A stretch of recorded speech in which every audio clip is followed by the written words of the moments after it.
Yeah, I'm an Indian artist.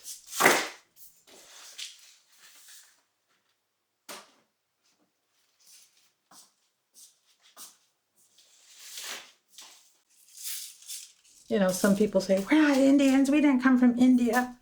But I am so used to being called Indian, and I know that there's objections to that word, but I've gone through the whole slew of words that Native people call themselves. There's Native, First Nations, Indigenous, Aboriginal. You're not that, and you're not that, and you're not that. So it's almost like feels like a bully situation where people are trying to instruct me what I should be calling myself. And even saying Indian, it's like, I'm an Indian artist.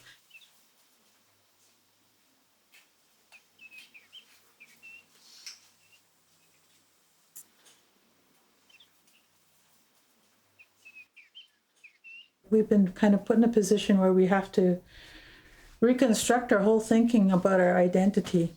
And, you know, I'll say, yeah, I'm a Native artist. Yes, I'm an Indigenous artist. Yes, I'm First Nations. The only one I have trouble with is Aboriginal. It's like, I don't know. Because I just find it feels really kind of phony.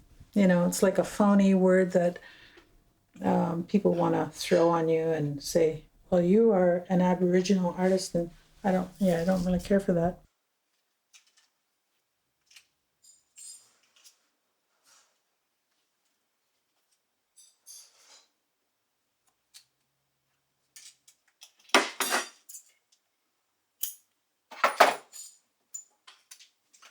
Yeah, that's about as far as I'm going to go on that one today.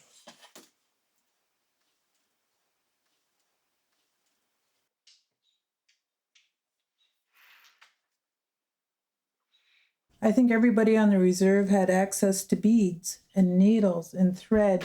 Women always did the beading, and like my father would go and buy beadwork from some of these older women, and he'd use them as gifts.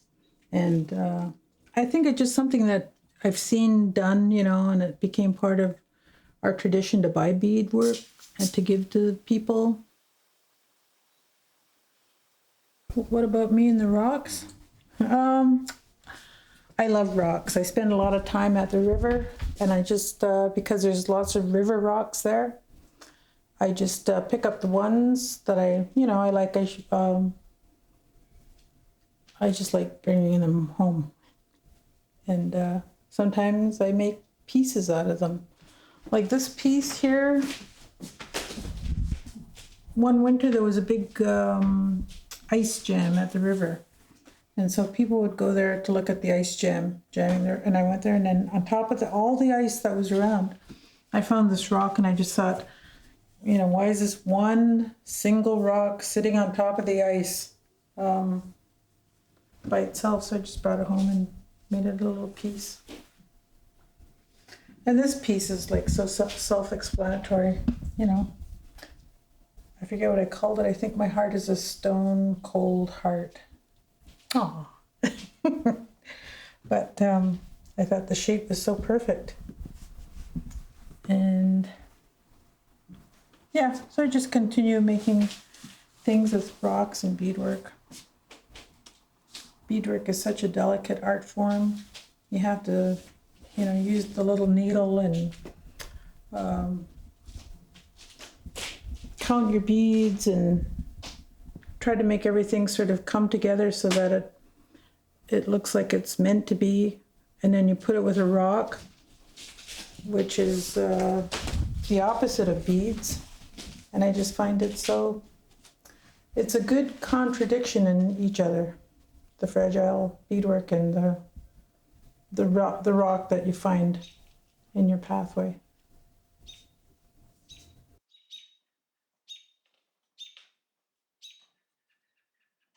Every time I take a photo, like I don't want to take the same photo over and over again, but I try to make it a little bit better than the last one because I'm learning so much about photography as I go on.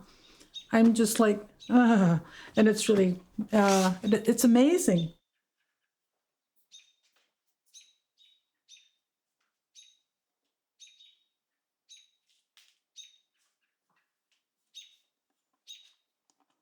I had my 35 millimeter camera, and I learned how to develop film, and I learned how to process to get a black and white photograph. And when I was doing that, I was really happy. It's like, wow, look what I can do. It got to a point though where I got a little bit stunted because nothing was developing. It was not getting any better, or it was not going beyond what I had been doing. I felt like I was just kind of continuing in that it wasn't a trap, but it just felt like I just kept doing the same thing over and over. And it took me a long, long time just to convert to being a digital photographer. Like I did it, I just did it, and I just hated it because you have to learn numbers and you have to learn all that kind of thing.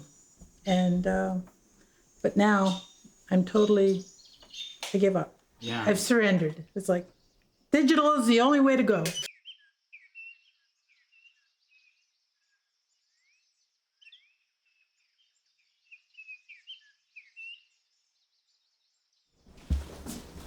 It's not totally finished yet. I just have to, finesse it a bit and just work on a little bit more. Mm-hmm. How long have you worked on this one? I think I started this maybe, I'm even embarrassed to say, maybe 20 years ago. And then I thought, okay, I'm going to either finish this painting or throw this painting out. So I thought, well, I'm just going to spend time with it.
Like we talk about photography and films and how Indian people were portrayed in those films and how it really had a huge effect on not only Indian people, but how non-Native people looked at Indians as being, well, you guys are all crazy savages and you had no morals, or, they sort of strip you of everything.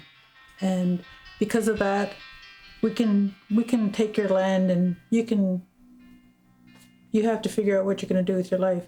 So it puts you in a position where you're threatened, and you have to sort of invent yourself to get in the world. Otherwise, your identity doesn't mean anything.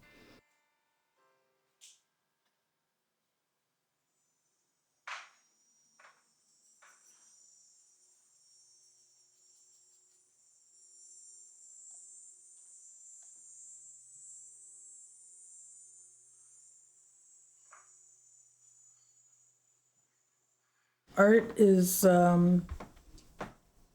it's like little doors in your mind, and you can go through that door, or you don't have to go through that door.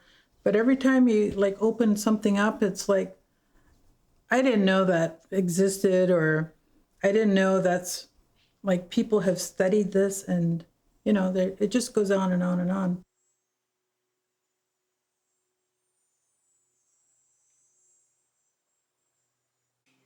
Well, I think doing art makes me aware of what's going on, like other things. And I can't see me doing anything else but art, but it makes me curious about paleontology, astrology.